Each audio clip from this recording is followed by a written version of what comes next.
बसीरा और फातिमा एक छोटे से मुस्लिम गांव के गरीब परिवार के सदस्य थे। उनके पास सिर्फ ईमानदारी और आत्मसमर्पण था।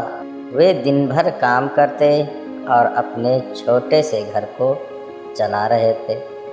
एक दिन गांव का लोकप्रिय आदमी अकबर नामक व्यापारी गांव में आया। उसने गांव वालों को एक पहेली दी, जो भी इस समय मेरे सामने एक सोने के सिक्के का जुगाड़ करेगा, उसे मैं अगले साल के लिए रोजगार दूंगा। उस व्यापारी ने कहा। बसीरा और फातिमा दोनों ने इस मुकाबले में शामिल होने का निश्चय किया और दोनों ने भी इसका मुकाबला किया। उन्होंने सामने एक सोने के सिक्के का जुगाड़ किया और अकबर के सामने प्रस्तुत किया।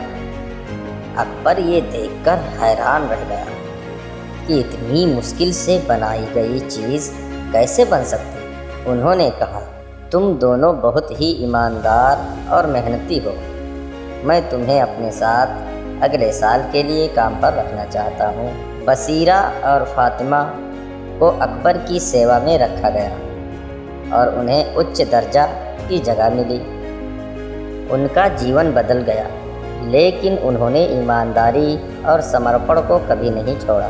बसीरा ने गांव वालों के लिए स्कूल बनाया और फातिमा ने गांव में स्वास्थ्य केंद्र स्थापित किया। उन्होंने गांव को एक नई राह पर ले जाने के लिए अपने जीवन का उद्देश्य बना लिया।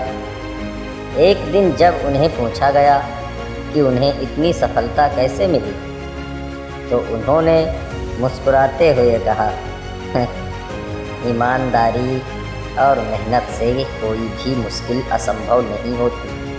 अल्लाह ने हमें संघर्ष के बाद खूबसूरत इनाम दिया है। इस कहानी से हमें यह सीखने को मिलता है कि अगर हमें ईमानदारी और मेहनत में विश्वास हो तो कोई भी मुश्किल हमें हराने में सक्षम नहीं है और अच्छी नीयत से हमें सुख और समृद्धि प्राप्त होती है।